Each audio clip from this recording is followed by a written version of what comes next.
Hello friends, இன்னைக்கு நம்ம இசை கிச்சனில் முருங்கைக்காய் கூட்டு எப்படி செய்யலாம்னு வாங்க பார்க்கலாம். இப்போ முருங்கைக்காய் கூட்டு செய்ய தேவையான பொருட்கள் பார்த்துடலாம். முருங்கைக்காய் ஒரு 4 முருங்கைக்காய் எடுத்து கட் பண்ணி வச்சுருக்கிறேன். 2 தக்காளி கட் பண்ணி வச்சுருக்கிறேன். ஒரு பெரிய வெங்காயம், ஒரு சின்ன சைஸு பெரிய வெங்காயம் கட் பண்ணி வச்சுருக்கிறேன்.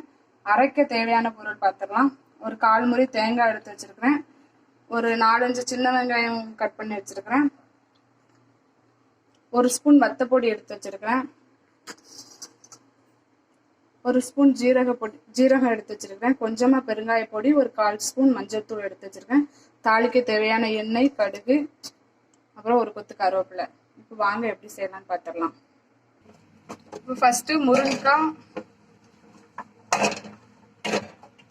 ஒரு மீடியம் சைஸ் வெங்காயம், 2 தக்காளி, இது 3ஐயும் கொஞ்சம் உப்பு போட்டு வேக வச்சிடலாம். கொஞ்சமா உப்பு, தேவையான அளவு உப்பு போட்டுக்கிறேன். இது வேகிற அளவுக்கு தண்ணி ஊற்றிக்கோங்க. அந்த 1 செம் தண்ணி ஊற்றிருக்கேன். இப்போ இது மூடி போட்டு வேக வச்சிடலாம்.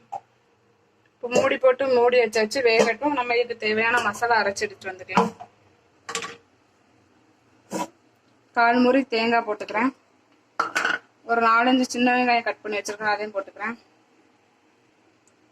4-5 சின்ன வெங்காயம் போட்டிருக்கேன். 1 ஸ்பூன் மிளகாய் பொடி, அதையும் போட்டுக்கிறேன்.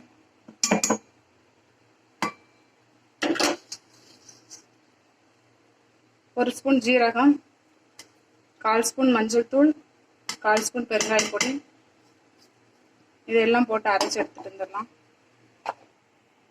இப்போ ஒரு அரை வேக்காடு வெந்துருச்சு. இதில் நம்ம அரைச்சி வச்சிருக்க மசாலாவெல்லாம் போட்டுடலாம். இதில் தேங்காய், ஜீரகம், மிளகாய் தூள், கொஞ்சமா பெருங்காய பொடி, கொஞ்சமா மஞ்சள் தூள், வெங்காயம், சின்ன வெங்காயம் போட்டு அரைச்சிருக்கிறேன், அதையும் போட்டுக்கலாம். காரம் உங்களுக்கு எவ்வளவு தேவையோ அவ்வளவு போட்டுக்கோங்க. நல்லா கிண்டி விட்டுக்கோங்க.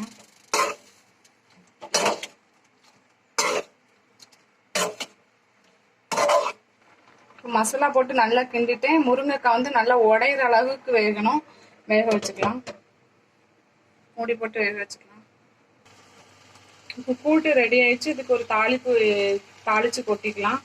அதுக்கு நான் ஃபர்ஸ்ட் சட்டி வச்சுக்கிறேன்.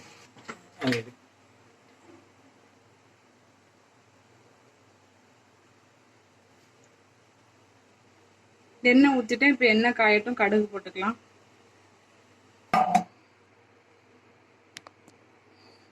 எண்ணெய் காஞ்சிருச்சு. 1 ஸ்பூன் கடுகு போட்டுக்கலாம். கடுகு, உளுத்தம் பருப்பு போடுறேன். கடுகு நல்லா பொரியட்டும்.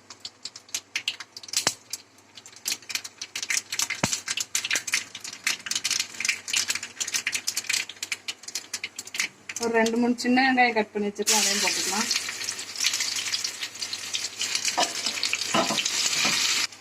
இப்போ நல்லா வெங்காயம் வதங்கிச்சு. கருவேப்பிலை போட்டுக்கலாம்.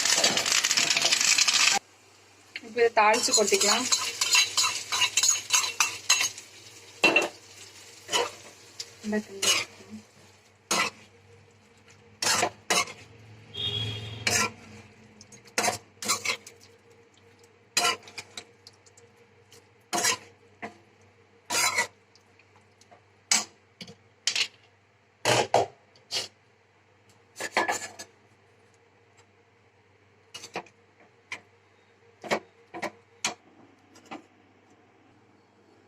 ஈஸியான சுவையான முருங்கைக்காய் கூட்டு ரெடி ஆயிடுச்சு. இந்த வீடியோ உங்களுக்கு பிடிச்சிருந்தா லைக் பண்ணுங்க, ஷேர் பண்ணுங்க, கமெண்ட் பண்ணுங்க, மறக்காம சப்ஸ்கிரைப் பண்ணிருங்க. தேங்க்யூ.